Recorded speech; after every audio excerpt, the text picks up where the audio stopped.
اعوذ باللہ من الشیطان الرجیم بسم اللہ الرحمن الرحیم الحمد للہ رب العالمین وصلی اللہ علی سیدنا و نبینا محمد وآلہ الطیبین الطاہرین۔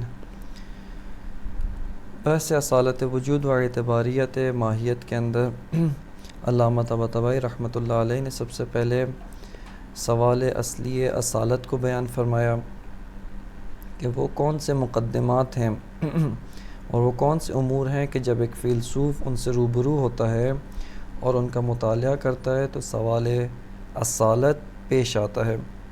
اس کے بعد 4 احتمالات کو ذکر فرماتے ہیں کہ جن میں سے 2 احتمال بالبداہہ باطل ہیں، اور اس کے بعد سے اپنا قول مختار و مذہب مختار یا قول حق کہ وجود اصیل ہے اور ماہیت اعتباری ہے، اس کو بیان فرماتے ہیں۔ مذہب مختار و اپنے مدعا کو بیان کرنے کے بعد علامہ طباطبائی رحمۃ اللہ علیہ اپنے مدعا کے اوپر جو استدلالات و براہین ہیں ان کو پیش کرتے ہیں، اور وجود کے خارج میں اصیل ہونے اور ماہیت کے خارج میں اعتباری ہونے کو تثبیت فرماتے ہیں۔ اس کے بعد سے پھر اب اقوال مخالف کہ جو مسئلہ اصالت و اعتباریت کے اندر اصالت وجود اور اعتباریت ماہیت کے قائل نہیں ہیں بلکہ کسی بھی جہت سے اس کے مخالف ہیں، ان اقوال مخالف کو ذکر کر کے ان کے جو قائلین ہیں ان کے ادلہ اور ان ادلہ کے اوپر اشکالات کو علامہ طباطبائی رحمۃ اللہ علیہ بیان فرماتے ہیں کہ اس کو ہم نے مطلب ہفتم و ہشتم قرار دیا کہ مطلب ہفتم اصل مدعای مخالفین اصالت وجود اس کی تقریر اور ان کے جو آراء ہیں اس کو بیان کرنا، اس کو کھول کر وضاحت کے ساتھ پیش کرنا ہے، اور مطلب ہشتم ان کا جو بیان ہے اس کے اوپر اور اس کو اس بات کرنے کے لیے جو ادلہ لائے ہیں ان ادلہ کو بیان کرنا، اور ادلہ پہ جو علامہ کے اشکالات ہیں ان کو بیان کرنا، یہ مطلب ہشتم قرار دیا ہے۔ شیخ شہاب الدین سہروردی ماہیت کے اصیل ہونے اور وجود کے اعتباری و انتزاعی ہونے کے قائل ہوئے، اور انہوں نے خارج میں جس چیز کو قرار دیے یعنی جو چیز خارج میں موجود ہے وہ ماہیات ہیں، جبکہ وجود ایک امر ذہنی ہے، خارج میں اصلاً موجود نہیں ہے، بلکہ یہ ماہیت کی ایک ایسی صفت ہے کہ خود اس صفت خارج میں نہیں ہے۔ ہم اسی ماہیت موجودہ سے وجود کو انتزاع کرتے ہیں، لیکن وجود خارج میں موجود نہیں ہے بلکہ ماہیات ہیں کہ جنہوں نے خارج کو تشکیل دیا ہوا ہے اور خارج میں موجود ہیں۔ جناب شیخ اشراق اس مدعا کو ثابت کرنے کے لیے انہوں نے متعدد براہین و متعدد استدلالات سے استفادہ کیا ہے کہ یہاں پہ علامہ طباطبائی ان میں سے سب سے اہم استدلال ان کا پیش کرتے ہیں اور اس کو رد کر کے اس کے اوپر اشکال وارد کرتے ہیں، اور اپنے مدعا کو اس طریقے سے بھی اس بات کرتے ہیں کہ یہ جو استدلال ہے اس کو ایک جہت سے دیکھا جائے تو یہ اصالت وجود پر اشکال ہے، یعنی جناب شیخ اشراق نے جو استدلال پیش کیا ہے اس کو ایک نگاہ سے دیکھا جائے وہ اپنے مدعا یہ اصالت ماہوی کو اس بات کرنا اور اصالت وجود یعنی قول مخالف کے اوپر اشکال ہے، لیکن دوسری جہت سے اگر اس کو ہم دیکھیں تو یہی جو انہوں نے استدلال پیش کیا ہے یہ انہوں نے اپنے مدعا یعنی ماہیت کے اصیل ہونے کو اس بات کیا۔ اسی طرح علامہ طباطبائی رحمۃ اللہ علیہ جو ان کے استدلال کے اوپر اشکال وارد کرتے ہیں یہ ایک جہت سے قول اصالت ماہوی پر اشکال ہے، یہ قول اصالت ماہوی کو رد کرنا ہے، لیکن دوسری جہت سے اصالت وجود کا اس بات بھی ہے۔ اسی طرح یہ جو 4 براہین علامہ نے پہلے ذکر کیے ان 4 براہین میں بھی یہ دونوں جہات پائی جاتی ہیں۔ یہ چاروں براہین ایک جہت سے قول اصالت وجود کو ثابت کرتے ہیں، وجود کے اصیل ہونے کو اس بات کرتے ہیں اور ماہیت کے اعتباری ہونے کو خارج میں تثبیت کرتے ہیں۔ دوسری جہت سے یہ چاروں براہین اصالت ماہوی پر اشکالات بھی ہیں، اصالت ماہوی کے استدلال کو بھی رد کرتے ہیں اور اصالت ماہوی کے مدعا کو بھی رد کرتے ہیں، لہٰذا یہ براہین یہ 2 حالتیں رکھتے ہیں، 2 جنبے رکھتے ہیں کہ ان کی جانب توجہ کرنا خالی از لطف و خالی از فائدہ نہیں ہے۔ جناب شیخ اشراق نے جو استدلال کیا اس میں انہوں نے اپنے دو قواعد فلسفی سے استفادہ کیا، یعنی اپنے استدلال کو تام کرنے کے لیے، اپنے استدلال کو کامل کرنے کے لیے انہوں نے ایک قاعدہ فلسفی تشکیل دی ہے، اور ایک اور باب مشتق میں ایک مبنا کو اختیار کرتے ہیں کہ ان دو کی اساس پر مقدمات استدلال پیش کرتے ہیں اور اپنے استدلال کو اصالت ماہوی کے حق میں تمام کرتے ہیں۔ شیخ اشراق نے اپنے برہان کو تمام کرنے کے لیے ایک قاعدہ فلسفی تاسیس کیا، اور وہ قاعدہ یہ ہے کہ فرماتے ہیں کہ جس چیز کے خارج میں وقوع سے، یعنی اس کے خارج میں واقعیت عینی ہونے سے تسلسل لازم آتا ہے، تکرار لازم آتا ہے، وہ شے خارج میں کبھی بھی موجود نہیں ہو سکتی ہے۔ ان کا قاعدہ یہ کہ کل ما یلزم من تحققہ تکررہ فہو اعتباری، یعنی ہر وہ شے کہ جس کے تحقق خارجی سے، جس کے وقوع خارجی سے تکرار لازم آتا ہے، تسلسل لازم آتا ہے، یعنی یہ سلسلہ کہیں پر جا کے رکتا نہیں ہے بلکہ بی نہایت تک متسلسل ہوتا ہے، تسلسل لازم ہوتا ہے، فرماتے ہیں کہ وہ اعتباری ہے اور وہ ایک امر خارجی نہیں ہو سکتا بلکہ ایک امر اعتباری ہے، ذہنی ہے۔ لہٰذا اس قاعدے کی اساس پہ انہوں نے بہت سارے معقولات ثانیہ فلسفی جیسے وجوب، امکان، امتناع، خود وجود اور اس کے علاوہ دیگر بہت سارے اور مفاہیم فلسفی کو انہوں نے اعتباری محض یعنی ذہنی قرار دیا، اور خارج میں ان کی کسی بھی طرح کے تحقق، کسی بھی طرح کی موجودیت سے مکمل طور پہ انکار کیا۔ لہٰذا اس قاعدے کو کس طریقے سے جاری کرتے ہیں؟ فرماتے ہیں کہ مثال کے طور پہ اس کو ہم ایک مثال میں جاری کرتے ہیں تاکہ اس قاعدے کے جو شیخ اشراق کی نگاہ میں اہمیت ہے وہ واضح ہو۔ وہ کہتے ہیں کہ شیء ممکن خارج میں ہے، انسان کے جو ممکن ہے وہ خارج میں ہے، لیکن خود امکان جو اس انسان ممکن کی صفت ہے وہ خارج میں نہیں ہے۔ کیوں؟ چونکہ اگر امکان خارج میں ہو تو یہ امکان غیر از انسان ہے۔ جب امکان غیر از انسان ہے، اس کے بارے میں بھی ہم سوال کریں گے کہ آیا یہ امکان ممکن ہے یا یہ امکان واجب ہے؟ اس امکان کو بھی اگر ممکن قرار دیں کہ واجب تو ہو نہیں سکتا، تناقض ہے، اگر یہ امکان بھی ممکن ہے تو اس امکان کی ایک صفت ہے امکان دوم کہ اس کے بارے میں سوال کریں گے کہ وہ بھی خارج میں ہے، اور وہ بھی خارج میں مغایر با امکان اول ہے۔ امکان اول کے ذریعے سے یہ انسان ممکن ہوتا ہے، اس امکان اول سے پوچھیں یہ خود بھی ممکن ہے، کیسے ممکن ہوا؟ امکان دوم کے ذریعے سے یہ ممکن ہے، امکان دوم بھی ممکن ہے وہ امکان سوم کے ذریعے، اور اس طرح سے تسلسل لازم آتا ہے۔ پس وہ فرماتے ہیں کہ انسان کی جو ممکن ہے وہ خارج میں موجود ہے، لیکن اس کی جو صفت ہے امکان، خود امکان یہ کسی بھی طرح سے خارج میں موجود نہیں ہو سکتی ہے، اس کے موجودیت خارجی کے اوپر تسلسل لازم آتا ہے، اور یہ تسلسل چونکہ محال ہے لہٰذا امکان خارج میں نہیں ہے۔ اسی طرح سے وجوب، اگر کہیں کہ ایک ذات واجب الوجود ہے، خود وہ ذات واجب الوجود خارج میں موجود ہے لیکن وجوب خارج میں نہیں ہے، اس کا ضروری الوجود ہونا خارج میں نہیں ہے۔ کیوں؟ چونکہ اگر وجوب خارج میں ہو، وجوب مغایر با ذات ہے، لہٰذا اس وجوب کے بارے میں بھی سوال کیا جائے گا کہ آیا وجوب جو خارج میں موجود ہے یہ خود ممکن ہے یا خود واجب ہے؟ چونکہ وجوب بھی واجب ہے ایک اور وجوب کے ذریعے سے، وجوب دوم، وہ وجوب دوم ایک وجوب سوم کے ذریعے سے واجب ہے، اور اس طریقے سے تسلسل لازم آتا ہے۔ یہ شیخ اشراق کا قاعدہ فلسفی جس کو انہوں نے تاسیس کیا ہے، اور ان کے اس استدلال کا ایک اصل و ایک اساس یہی ان کا قاعدہ فلسفی ہے کہ ہر شے جس کے خارج میں تحقق سے تسلسل لازم آتا ہے، تکرار لازم آتا ہے، وہ ایک امر ذہنی اور ایک امر اعتباری ہے۔ دوسرا جو شیخ اشراق نے اس استدلال کو تمام کرنے کے لیے جس چیز سے استفادہ کیا ہے وہ مشتق کے باب میں، یعنی مشتق کے باب میں انہوں نے ایک خاص مبنی اس سے استفادہ کیا ہے۔ مشتق کے باب میں جو ایک ادبی بحث ہے جامد اور مشتق کی، کہ مشتق کے باب میں چند اقوال ہیں۔ ایک قول یہ ہے کہ مشتق ایک امر بسیط ہے، امر مرکب نہیں ہوتا، کہ اس کو شیخ اشراق قبول نہیں کرتے ہیں۔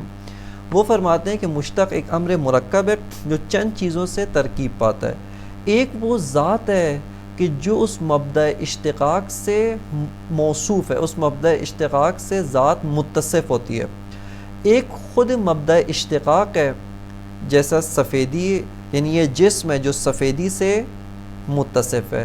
ہم یہ قضیہ بناتے ہیں الجسم ابیض یا ھذا الجسم ابیض، ابیض مشتق ہے۔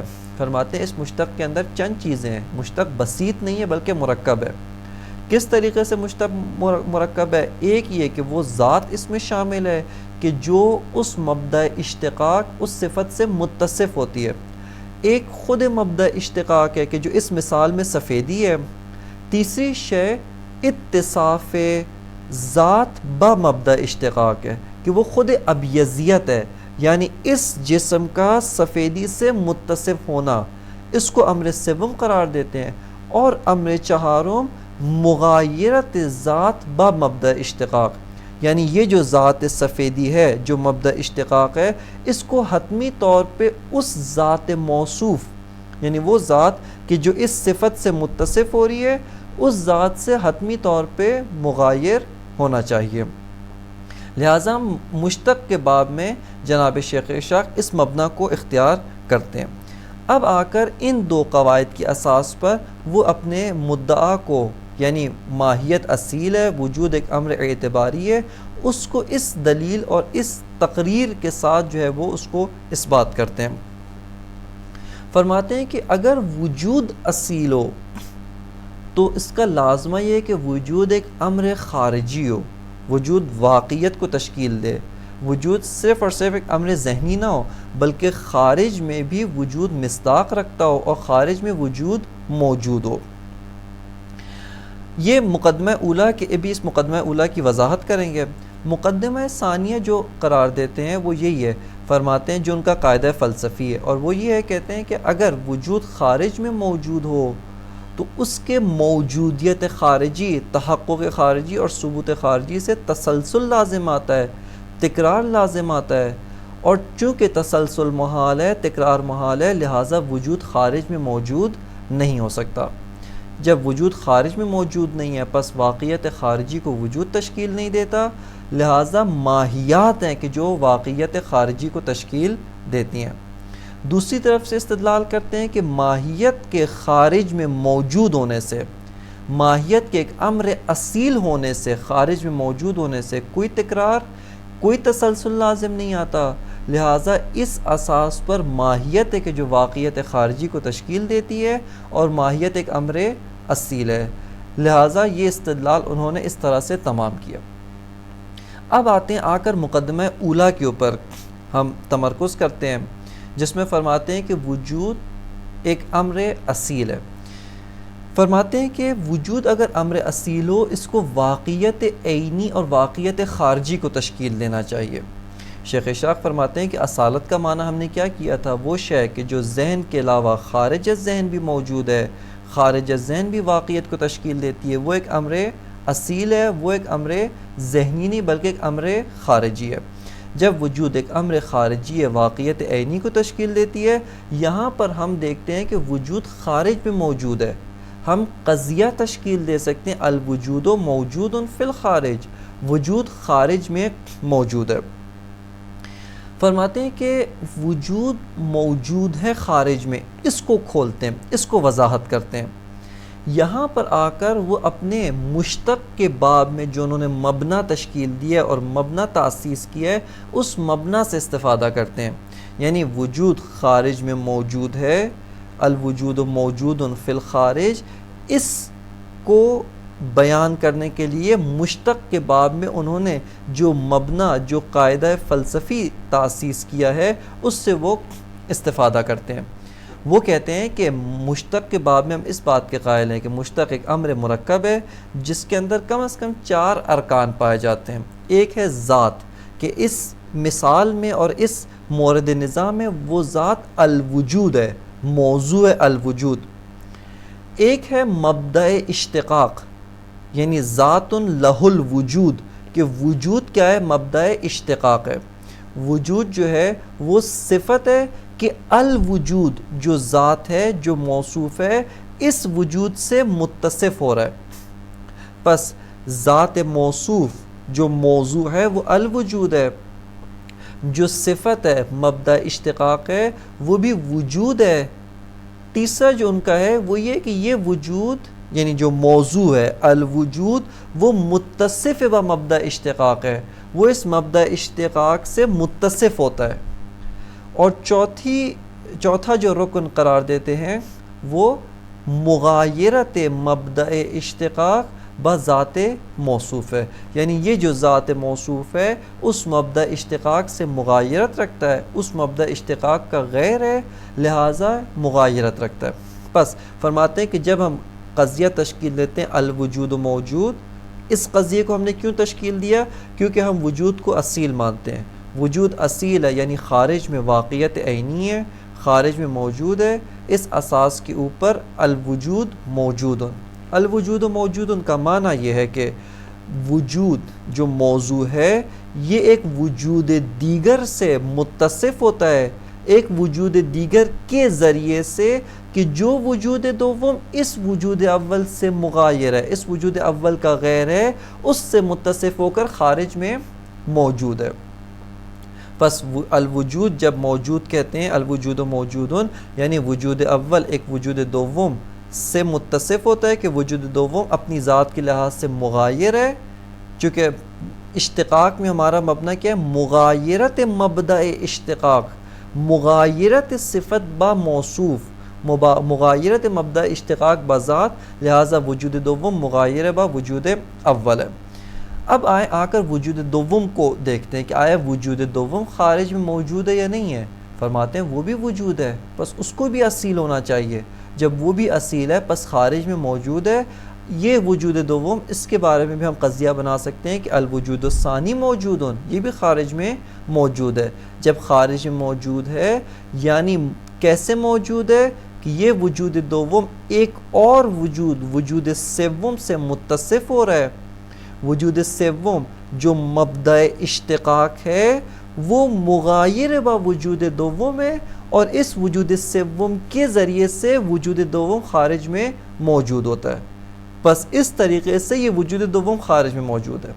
اب آئیں نقل کلام کرتے ہیں وجود سوم کی طرف کہ وجود سوم بھی وجود ہے، اور چونکہ وجود ہے پس وہ بھی اصیل ہے، واقعیت عینی کو تشکیل دیتا ہے، لہٰذا وہ بھی خارج میں موجود ہے. اور اس کے بارے میں بھی الوجود الثالث موجود قضیہ تشکیل دے سکتے ہیں. کیسے موجود ہے؟ وجود چہارم کی جو مغایر با وجود سوم ہے. بس فرماتے ہیں کہ اس طریقے سے تسلسل لازم آتا ہے کہ وجود اول دوم کا، دوم سوم کا، وجود سوم وجود چہارم و الی ھذا یہ تسلسل لازم آتا ہے. پس اس اساس پر وجود ایک امر خارجی نہیں ہو سکتا ہے. وجود کے خارج میں موجود ہونے پر، وجود کے تحقق خارجی رکھنے پر یہ محظور تسلسل لازم آتا ہے. پس وجود ایک امر خارجی نہیں ہے بلکہ ایک امر ذہنی ہے. یہ انہوں نے استدلال کیا وجود کے امر ذہنی ہونے پر، اور خارج سے وجود کو مکمل طور پہ منقطع کر دیا. دوسری طرف سے فرماتے ہیں اگر آپ یہ قضیہ تشکیل دیں الماہیت و اصیل، ماہیت اصیل ہے، بس اس کا مطلب ہے واقعیت عینی کو خارج میں ماہیت نے تشکیل دی ہے. ماہیت جب واقعیت عینی کو تشکیل دیتی ہے لہٰذا ہم یہ قضیہ بنا سکتے ہیں الماہیت موجودۃ فی الخارج، ماہیت خارج میں موجود ہے. جب ماہیت خارج میں موجود ہے اس کا کیا معنی ہے؟ اس کا معنی یہ کہ ماہیت ایک ذات ہے لہ الوجود جو اس مبدأ اشتقاق، اس صفت، اس سے متصف ہے. فرماتے ہیں یہاں پر جیسی آپ نے مشتق استعمال کیا، چاروں ارکان مشتق یہاں پر موجود ہوں. ایک وہ ذات موصوف ہے جو خود ماہیت ہے، ایک مبدأ اشتقاق ہے جو وجود ہے، جو خود وجود ہے، مبدأ اشتقاق ہے. ایک ہے اتصاف ماہیت، اتصاف ذات موصوف با مبدأ اشتقاق یعنی اتصاف ماہیت با وجود، وہ بھی پایا جاتا ہے. اور رکن چہارم مغایرت مبدأ اشتقاق با موصوف، یعنی مغایرت ماہیت با وجود کہ وہ بھی فرماتے ہیں کہ اس کو بھی ہم قبول کرتے ہیں. لہٰذا الماہیت اصیل کہتے ہیں. اس کا مطلب کیا ہے کہ الماہیت موجودۃ فی الخارج، ماہیت خارج میں موجود ہے. خارج میں موجود ہے یعنی ایک ذات ہے جو وجود سے متصف ہے، اس سے مفہوم وجود کو ہم انتزاع کرتے ہیں، اور یہ وجود مغایر با ذات ماہیت ہے. یہ وجود عین ذات ماہیت نہیں ہے بلکہ وجود مغایر با ذات ماہیت ہے. لیکن خود وجود کیا ہے؟ یہ جو جس کو کہا مبدأ اشتقاق جو وجود ہے، یہ خارج میں موجود نہیں ہے، یہ اصیل نہیں ہے، ماہیت اصیل ہے. اور چونکہ وجود اصیل نہیں ہے، اعتباری ہے، لہٰذا اس کے لیے ہم یہ قضیہ الوجود و موجود تشکیل نہیں دیں گے. بس تسلسل بھی یہاں پر ماہیت کے باب میں لازم نہیں آتا. آپ نے قضیہ تشکیل دیا الماہیت و موجودتن، ماہیت موجود ہے یعنی اس سے وجود انتزاع ہوتا ہے، لیکن خود وجود خارج میں موجود نہیں ہے، لہٰذا وہاں پر مشتق والا قاعدہ اور وہاں پر تسلسل لازم نہیں آتا ہے. پس شیخ اشراق فرماتے ہیں کہ ماہیت کے وجود خارجی سے اور ماہیت کے اصیل ہونے پہ کوئی تسلسل اور کوئی اشکال تسلسل و تکرار لازم نہیں آتا. اس وجہ سے ماہیت اصیل ہے، ماہیت موجود ادھر خارج ہے. کہ اس استدلال کے ذریعے سے انہوں نے ماہیت کی اصالت کو ماہیت کے خارج میں موجود ہونے اور اصیل ہونے کو اس بات کیا، اور وجود کو ایک امر ذہنی اور مکمل طور پہ خارج سے منقطع ثابت کرتے ہیں. کہ علامہ طباطبائی ان کے استدلال کو اس طریقے سے ذکر فرماتے ہیں. وَلِلْقَائِلِينَ بِأَصَالَةِ الْمَاهِيَّةِ وَاعْتِبَارِيَّةِ الْوُجُودِ حُجَجٌ مَدْخُولَةٌ. علامہ فرماتے ہیں کہ جو بھی اصالت ماہیت کے قائل ہیں اور وجود کے اعتباری ہونے کے قائل ہیں، یہاں پر دقت کریں. اصالت کا جو معنی علامہ جب اصالت وجود کہتے ہیں وہی معنی شیخ اشراق کے نزدیک نہیں ہے، کیونکہ علامہ ایک معنی ارتقاء یافتہ و تطور یافتہ و تحول یافتہ معنی میں وجود کو اصیل قرار دیتے ہیں، اور ایک ارتقاء یافتہ معنی میں خارج میں ماہیت کو اعتباری کہتے ہیں. لیکن جب شیخ اشراق وجود کو اعتباری کہتے ہیں یعنی وجود ایک امر ذہنی محض ہے، اصلاً اس کا خارج سے کوئی ارتباط نہیں ہے، مکمل طور پہ وجود کو خارج سے منقطع کرتے ہیں. فرماتے ہیں وَلِلْقَائِلِينَ بِأَصَالَةِ الْمَاهِيَّةِ وَاعْتِبَارِيَّةِ الْوُجُودِ حُجَجٌ مَدْخُولَةٌ. ان کے بعض حجج ہیں، انہوں نے بعض استدلالات کیے ہیں کہ وہ استدلالات کیا ہیں؟ مدخولہ ہیں، مردودہ ہیں، وہ استدلال رد ہیں، ان کے اوپر اشکالات وارد ہیں کہ جن اشکالات کا وہ کوئی جواب و کوئی دفاع نہیں کر پائے، لہٰذا ان کے حجج مدخولہ ہیں. کقولہم، کہ کقولہم سے علامہ ان کے سب سے اہم ترین استدلال اور سب سے اہم ترین برہان جو ان کی نگاہ میں برہان ہے اس کو پیش کرتے ہیں. کہ یہاں پر عبارت بہت کم ہے اور مطالب بہت زیادہ ہیں. سب سے پہلے علامہ نے ان کی نگاہ میں جو اصالت ماہوی و اعتباریت وجود کے قائل ہیں ان کے مدعا کو مکمل طور پہ تقریر نہیں کیا. ان کی نگاہ میں وجود اور ماہیت اور اصیل و اعتباری ہونے کے معنی کو بیان نہیں کیا کہ وہ خارج سے آپ کی خدمت میں عرض کیا. اس کے علاوہ جو ان کا استدلال ہے، ان کے استدلال میں ان سارے امور، ایک ان کا قاعدہ فلسفی، دوسرا مشتق کے باب میں ان کا جو مبنی ہے، اور پھر جو استدلال ہے اس سب کو نگاہ میں رکھنے کے بعد اب علامہ کی عبارت سے سارے مطالب استخراج کرتے ہیں.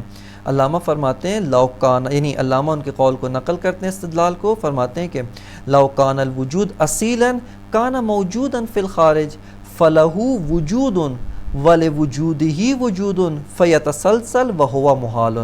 فرماتے ہیں کہ لوکان الوجود اصیل، اگر وجود اصیل ہو، شیخ اشراق کی نگاہ میں اصیل یعنی جو چیز ذہن کے علاوہ خارج میں بھی موجود ہے وہ اصیل ہے.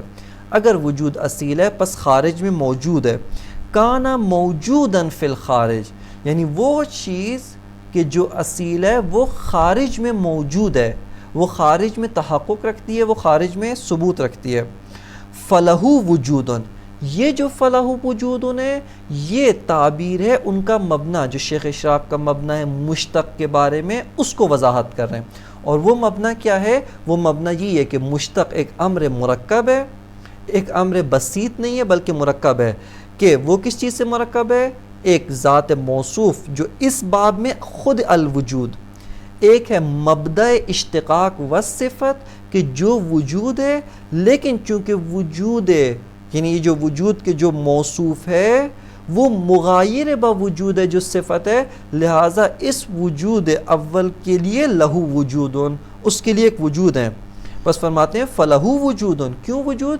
کیونکہ وہ وجود اصیل معنی آپ نے خارج میں موجود ہے، موجودن فی الخارج، فلہو وجودن، اس کے لیے ایک وجود ہے کہ جو وجود غیر از وجود اول ہے. اب وہ جو وجود دوم ہے وہ کیا ہے؟ وَلِ وجود ہی وجودن، اس وجود دوم کے لیے وجود ہے، کیونکہ وہ بھی اصیل ہے، وہ بھی وجود ہے، وہ بھی موجودن فی الخارج ہے، خارج میں متحقق ہے. بس اس کے لیے بھی آپ قضیہ بنا سکتے ہیں الوجود موجودن، الوجود الثانی موجودن، پس فل وجود ہی وجودن، پس اس کے لیے بھی کیا ہے؟ وجود ہے. فیتسلسل، اس وجود سوم بھی وجود ہے، اصیل ہے، اس کے لیے بھی وجود ہے. و الی ھذا تسلسل لازم آتا ہے. فرماتے ہیں فیتسلسل وہو محال، اور کہتے ہیں کہ یہ ایک امر محال ہے، یہ درست نہیں ہے، کیونکہ تسلسل قواعد عقلی و قواعد فلسفی کی نگاہ سے محال ہے. وعجیب ان، علامہ طباطبائی اس عجیب ان کے باب میں آ کر جو شیخ اشراق کا استدلال ہے، شیخ اشراق نے جو دلیل پیش کی ہے اس کا جواب دیتے ہیں اور اس استدلال پہ اشکال کرتے ہیں.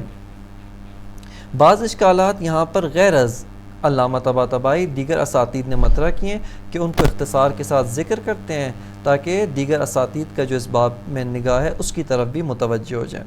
اشکال اول جو ذکر کرتے ہیں وہ یہ ہے کہ سب سے پہلے آپ فیلسوف ہیں اور وجود کے اصیلوں نے ماہیت کے اعتباری ہونے کے بارے میں جو بحث کر رہے ہیں وہ بحث فلسفی ہے. آپ ادیب کی جہت سے نہیں ہیں کہ مشتق کے باب میں کہ جو ایک ادبی نقطہ ہے، جو ادبی مباحث ہیں، اس کو لا کر آپ مباحث فلسفی میں دخالت دیں. بس یہ جو آپ نے مشتق کے باب میں جو مبنی اختیار کیا اور اس کے ذریعے سے اپنے استدلال کو اس بات کرتے ہیں، اپنے استدلال کو تمام کرتے ہیں، آپ فیلسوف ہیں. فیلسوف ادبیات میں ادبیات کی جہت سے وارد نہیں ہوتا، فیلسوف ادبیات کو ہستی شناسی میں دخیل نہیں کرتا. بس یہ جو آپ نے مبنی مشتق جو ایک ادبی مبنی ہے اس کو ہستی شناسی کے باب میں دخیل کیا، یہ قابل قبول نہیں ہے، قابل اشکال ہے. یہ اشکال اول ہے. بس اشکال اول یہ ہے کہ آپ نے مباحث ادبیات کو، ادبیات عرب کو ہستی شناسی کہ ادبیات عرب وہ اعتباری ہیں، خارج میں ان کا امور اعتباری ہیں. اعتباری ایک اور اصطلاح کے مطابق حقیقی نہیں ہے، وضعی ہیں، جعل جائل کے محتاج ہے. ایک جائل اپنے اعتبار کو تبدیل کرے یہ مبنی بھی تبدیل ہو جائے گا، جبکہ ہستی شناسی کی مباحث خارجی ہیں. فاعل شناسہ و اعتبار معتبر کسی جائل، کوئی جعل کرنے والا، کوئی وضع کرنے والا اس کی حیطہ اختیار سے خارج ہیں. پس امور حقیقی ہیں جس کے اندر امور وضعی کا کوئی دخل نہیں ہے. اشکال دوم یہ ہے کہ بالفرض اگر ہم اشکال اول سے صرف نظر کریں، آپ نے جو استدلال کیا یہ استدلال مبنائی ہے، صرف اور صرف ایک مبنا اس کی اساس پہ تمام ہوتا ہے. اگر کوئی مشتق کے باب میں مشتق کے بسیط ہونے کا قائل ہو جائے اور مشتق کے بسیط ہونے کو اس بات کر دے، پس آپ کا استدلال اس صورت میں ناتمام ہے، کیونکہ مشتق ایک امر بسیط ہے. الوجود و موجود جب کہتے ہیں تو موجود مرکب نہیں ہے، ایک امر بسیط ہے، اور اس صورت میں جو تسلسل آپ قرار دیتے ہیں وہ تسلسل لازم نہیں آتا.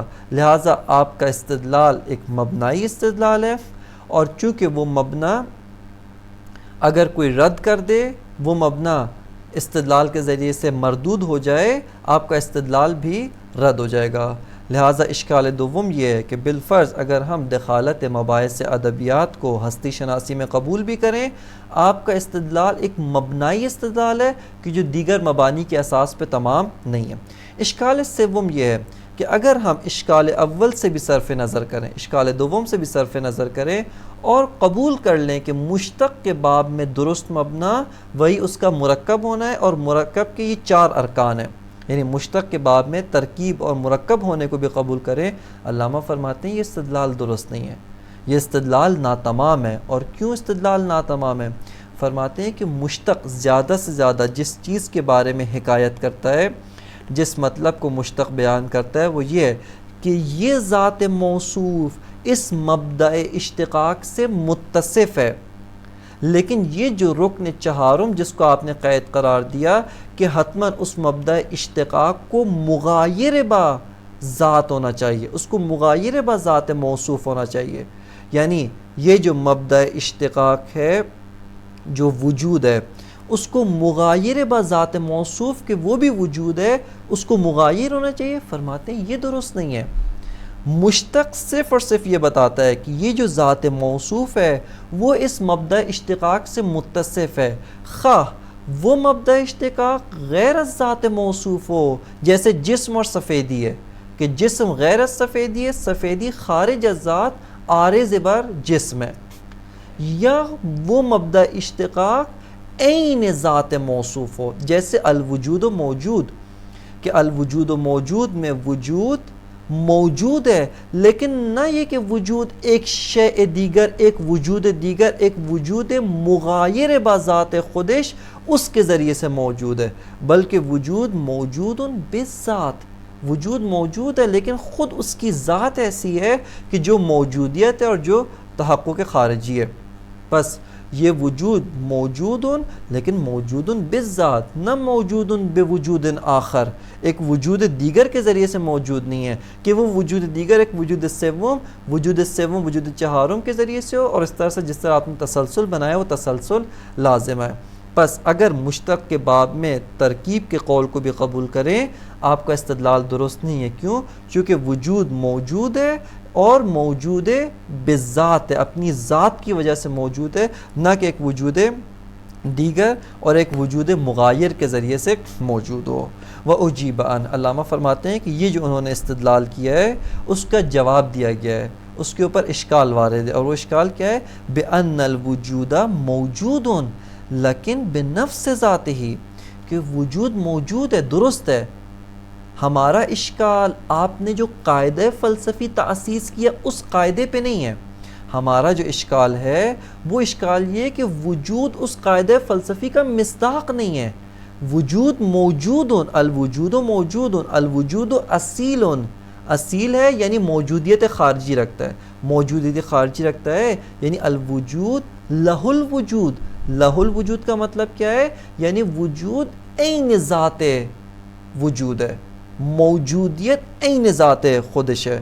لیکن بنفس ذاتی، وجود اپنی ذات کی وجہ سے موجود ہے، لا بوجود آخر، نہیں ہے کہ وجود ایک وجود دیگر کے ذریعے موجود ہو، وہ وجود دوم ایک وجود سوم، اور اس طرح سے تسلسل لازم ہے. فرماتے ہیں فلا یذهب الامر الى غیر النہایہ، پس یہ جو امر ہے تسلسل، جس کو آپ نے تسلسل الی غیر النہایہ قرار دیا ہے، یہ امر وجود کا موجود ہونا خارج میں، یہ امر غیر نہایت تک نہیں جاتا، یہ امر بھی نہایت تک نہیں جاتا، بلکہ وجود اپنی ذات کی وجہ سے اپنی ہستی و اپنی حقیقت جو عین تحقق ہے، جو خود جنس و طبیعت تحقق سے ہے، اس کی وجہ سے خارج میں موجود ہے، نہ کہ ایک شیء دیگر جو مغایر باوجود ہو اس کے ذریعے سے موجود ہے.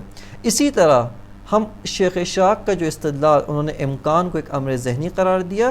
الامکان وہ بھی ممکن ہے لیکن بنفس ذات خودش ممکن ہے، نہ ایک امکان دیگر ہو جس کے ذریعے سے امکان اول ممکن ہو، ایک امکان سوم ہو جس کے ذریعے امکان دوم ممکن ہو، امکان چہارم ہو جس کے ذریعے سے امکان سوم، و اس طرح سے امکان بھی تسلسل لازم ہے.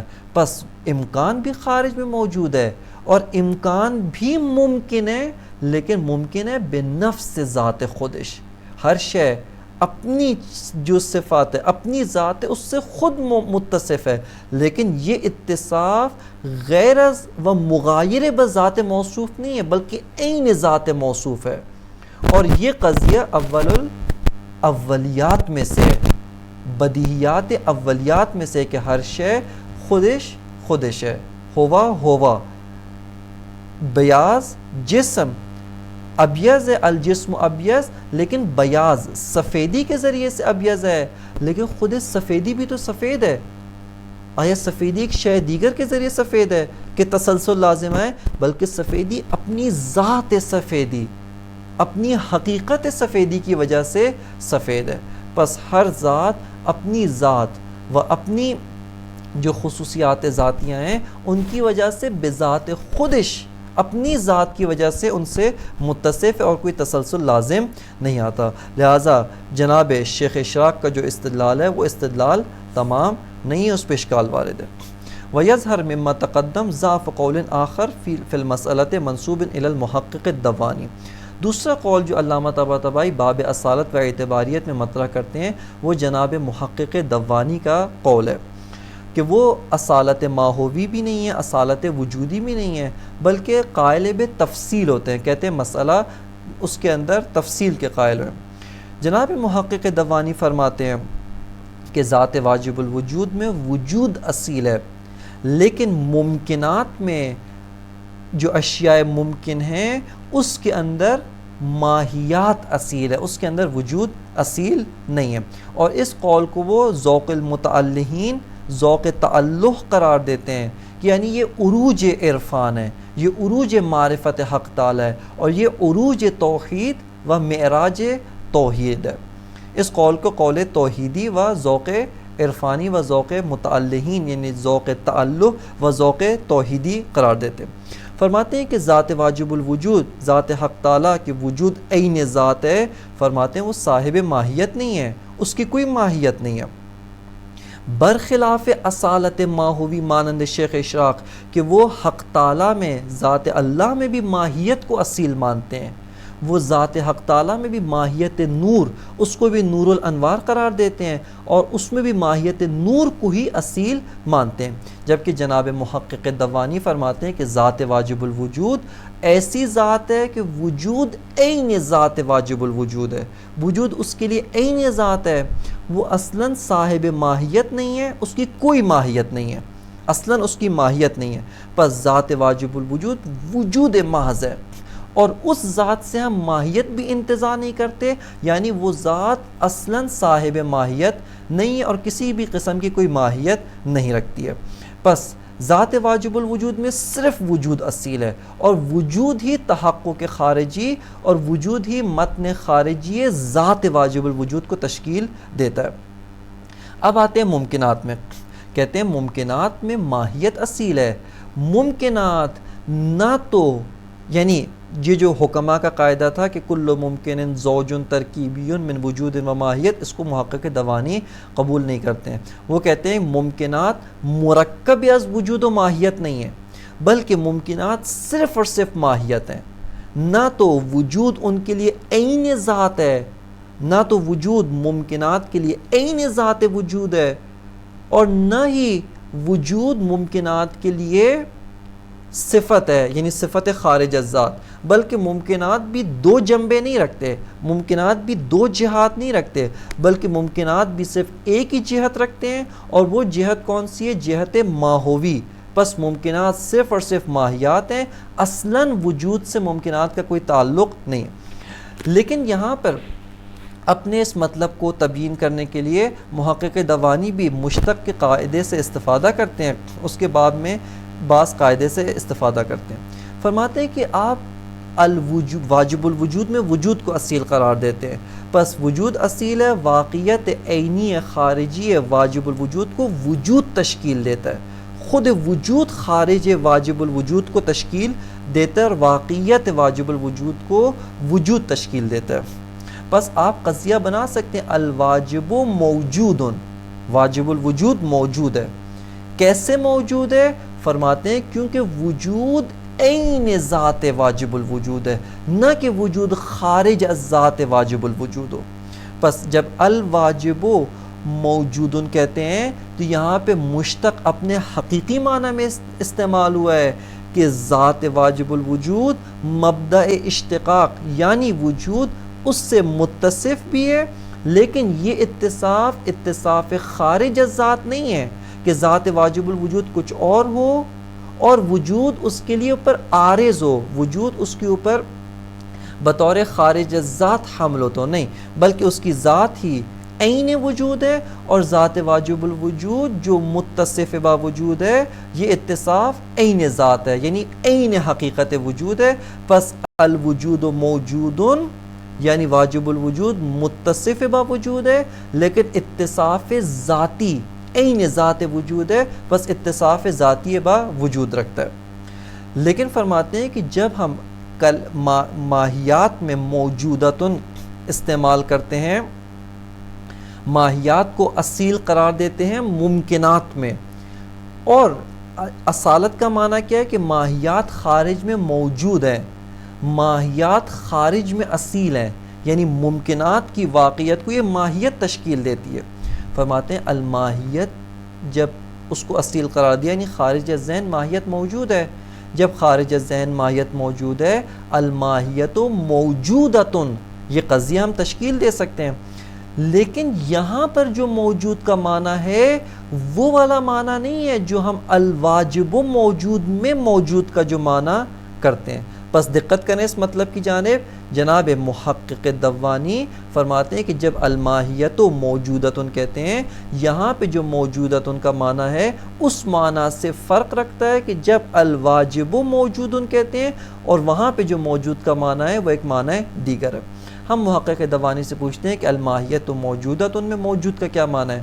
فرماتے ہیں کہ مشتق بہت دفعہ بہت سارے موارد میں مشتق یہ نہیں بتاتا کہ ذات موصوف متصف و متحد بمبدا اشتقاق ہے، بلکہ بہت سارے موارد میں یہ بتاتا ہے کہ ذات موصوف وہ کسی بھی طرح کا ایک نسبت رکھتی ہے، کسی بھی جہت سے ایک انتصاب و ایک نسبت بمبدا اشتقاق رکھتی ہے، خواہ اس مشتق کے ساتھ متحد بھی ہو یا اس مشتق کے ساتھ متحد نہ ہو بلکہ مباین با مشتق ہو. فرماتے ہیں عرب کے اندر یہ مثالیں فراوان ہیں. کہتے ہیں کہ آپ وہ انسان جو دودھ بیچتا ہے اس کو عرب کہتے ہیں لابن. فرماتے ہیں لابن کلمہ مشتق ہے، اس میں فاعل ہے. اگر اس کا آپ وہی والا معنی کریں ذات لہ اللبن، اس کا معنی کیا بنتا ہے؟ ایک ایسی ذات کہ جو متحد با دودھ ہے، جو متحد با لبن ہے، یعنی لبن کے ساتھ اتحاد رکھتی ہے. جبکہ لابن جو دودھ بیچنے والا ہے ایسا نہیں ہے کہ دودھ دیتا بھی ہے، وہ دودھ تھوڑی دیتا ہے، وہ ایک اور شے سے دودھ لیتا ہے، لبن لیتا ہے، لبن لے کے فروخت کرتا ہے. بس ایک جہت سے، اور وہ کیا ہے؟ اپنے پیشے کے لحاظ سے، اپنے کاروبار کے لحاظ سے دودھ کا کاروبار کرتا ہے، اور اس جہت سے لبن کی طرف منسوب ہے، لبن کے ساتھ ایک انتصاب رکھتا ہے، لبن کے ساتھ ایک جہت نسبت رکھتا ہے، اور اس لحاظ سے اس کو لابن کہتے ہیں. اسی طرح فرماتے ہیں تامر ہے. تامر یعنی جو کھجور بیچتا ہے، تمر یعنی ذاتن لہ التمر نہیں، کیونکہ وہ تو درخت ہے جو تمر کو ایجاد کرتی ہے، جو تمر کو اپنی ذات سے باہر نکالتی ہے، تمر کے ساتھ متحد حقیقی ہے. بلکہ یہ جو تامر ہے درخت سے کھجور توڑتا ہے، توڑ کے بازار میں فروخت کرتا ہے. بس یہ بھی ایک جہت سے نسبت با تمر رکھتا ہے، لیکن وجودی لحاظ سے خارج میں متحد اور خارج میں مکمل طور پہ اتحاد وجودی با تمر نہیں رکھتا. بس کہتے ہیں کہ اس میں فاعل یعنی مشتق جو ہے یہ بہت سارے موارد میں یہ بیان کرنے کو آتا ہے کہ یہ جو ذات موصوف ہے کسی بھی جہت سے ایک ادنا نسبت رکھتی ہے اس مبدأ اشتقاق کے ساتھ. ضروری نہیں ہے کہ وہ ہمیشہ متحد با مشتق ہو. فرماتے ہیں ممکنات میں بھی بعینی مسئلہ یوں ہی ہے. ممکنات میں جب کہتے ہیں کہ الماہیات موجودتن، الانسان موجود، البقر موجود، یہ ماہیت موجود ہے، بقر موجود ہے، انسان موجود ہے، یہ ساری ماہیات موجود ہیں. فرماتے ہیں اس کا مطلب نہیں ہے کہ یہ سب متحد با وجود ہیں، یا وجود یہ دو جنبے رکھتے ہیں، ایک جنبہ ماہوی ایک جنبہ وجود. نہیں، فرماتے ہیں یوں نہیں ہے، بلکہ یہ سب کے سب منسوب الی وجود ہے، نسبت رکھتے ہیں، ایک ادنا سی نسبت، کم ترین نسبت رکھتے ہیں کس کے ساتھ؟ وجود کے ساتھ. لیکن نہ اپنے وجود کے ساتھ کہ وجود ان کے ساتھ متحد ہو جائے، بلکہ اس وجود کے ساتھ جو وجود واجب الوجود ہے اور اس کے علاوہ کوئی اور وجود نہیں ہے، کوئی اور شے جن سے وجود سے نہیں ہے. اور یہ جو ماہیات ہیں جن کو اوپر ہم موجودیت کو حمل کرتے ہیں، یہاں پہ موجودیت کا معنی کیا ہے؟ لہو انتصاب الی الوجود، یعنی منصوب الی وجود ہے، یہ وجود کے ساتھ ایک نسبت رکھتی ہے، نہ کہ وجود کے ساتھ اتحاد رکھتی ہیں۔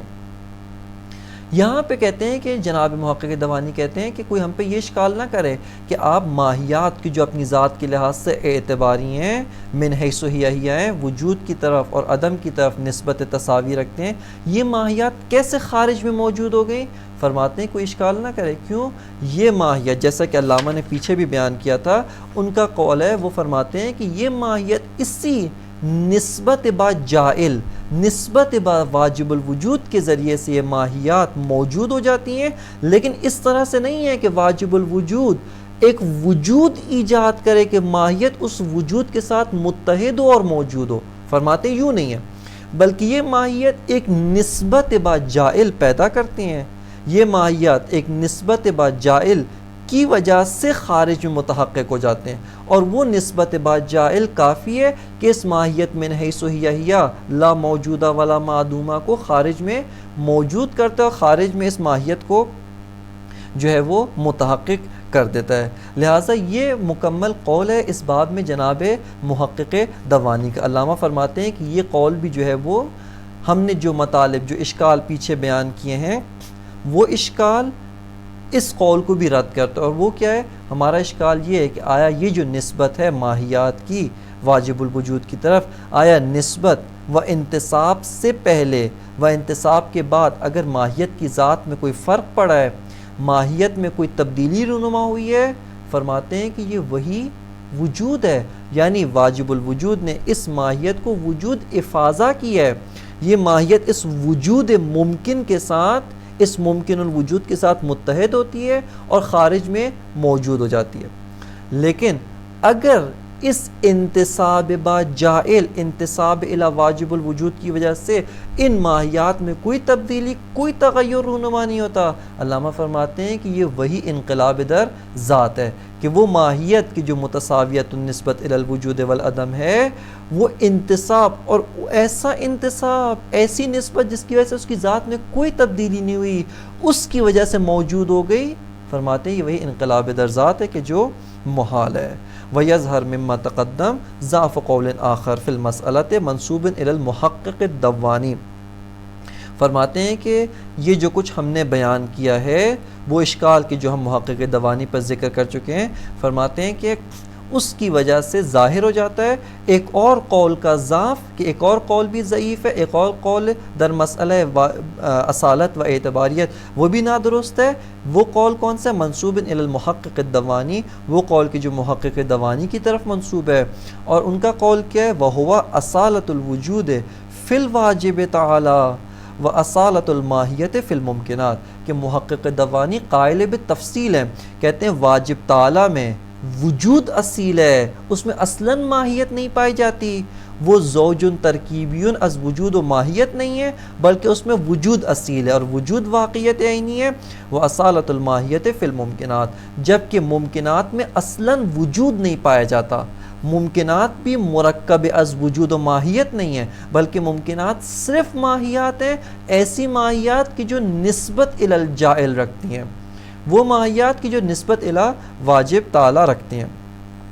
فعلیہ، علامہ فرماتے ہیں اس پہ اشکال ہے، وعلیہ فاطلاق الموجود علی الواجب بمعنی انہ نفس الوجود وعلی الماہیت بمعنی انہا منتصبۃ الی الوجود کاللبن والتمر، بمعنی المنتصب الی اللبن والتمر۔ علامہ فرماتے ہیں کہ وعلیہ، اس بنا پہ، اس قول کی اساس پر، فاطلاق الموجود علی الواجب، کہتے ہیں کہ وجود، موجود جب واجب پر اطلاق کرتے ہیں وہ معنی نہیں ہے جب موجود ہم ممکنات پہ اطلاق کرتے ہیں۔ وہ علیہ اشکال نہیں ہے، علامہ اشکال نہیں کر رہے، وہ علیہ یعنی اس قول کی اساس پر جب موجود کو واجب تعالی پہ اطلاق کرتے ہیں تو ایک معنی ہے، اور وہ معنی کیا ہے کہ وہ نفس وجود ہے، وہ عین ذات وجود ہے، نہ کہ ایک ایسی ذات مغایر با وجود، متحد با وجود، یہ معنی نہیں ہے، بلکہ وہاں پہ معنی کیا ہے؟ وہ نفس الوجود۔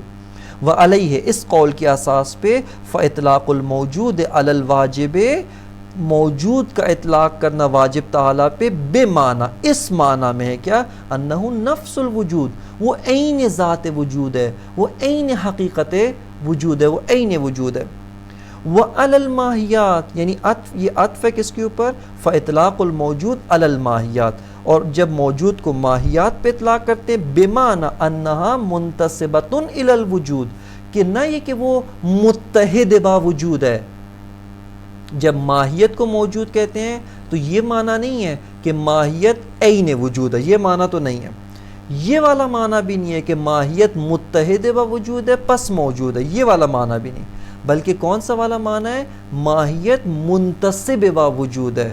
کون سا وجود، وجوب واجب تعالی، واجب تعالی کے وجود کی طرف ماہیت کی ایک نسبت ہے، ایک ادنا سی ماہیت کی جو وہ ہے نسبت ہے واجب تعالیٰ کی وجود کی طرف، لہٰذا یہ موجود ہے۔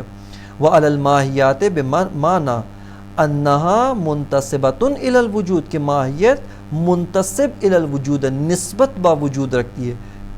فرماتے ہیں اس کی مثال عربوں کے اندر دیگر مثالیں بھی ہیں، کاللابن والتامر، لابن کا مطلب دودھ دینے والا انسان نہیں ہے، تامر کا مطلب کھجوریں دینے والا نہیں ہے، بلکہ اس کا معنی کیا ہے، بمعنی المنتسب الی اللبن والتمر، یعنی لابن وہ کہ جو نسبت الی اللبن رکھتا ہے، جو لبن کے ساتھ ایک نوع کی نسبت رکھتا ہے، ایک نوع کا انتصاب رکھتا ہے، والتامر یعنی جو منتسب الی التمر ہے، جو کھجور کے ساتھ ایک طرح کی نسبت رکھتا ہے، نہ یہ کہ جو کھجوریں دیتا ہے، نہ یہ کہ جو لبن دیتا ہے، جو لبن اور کھجور کے ساتھ متحد ہو، یہ معنی نہیں ہے، بلکہ جو بھی لبن اور کھجور کے ساتھ نسبت رکھتا ہے اس کو لابن اور تامر کہتے ہیں۔ ھذا وَأَمَّا عَلَى الْمَذْهَبِ الْمُخْتَارِ، ھذا یعنی علامہ فرماتے ہیں یہ جو سب کچھ ہے، یہ قول محقق دوانی، یہ اسی اشکال جو ہم نے پیچھے ذکر کیا تھا کہ اگر نسبت با جائل سے پہلے اور بعد میں کوئی فرق نہیں ہوا، یہ وہی انقلاب در ذات ہے، اور اگر فرق ہوا ہے تو یہ وجود ہے جس کی وجہ سے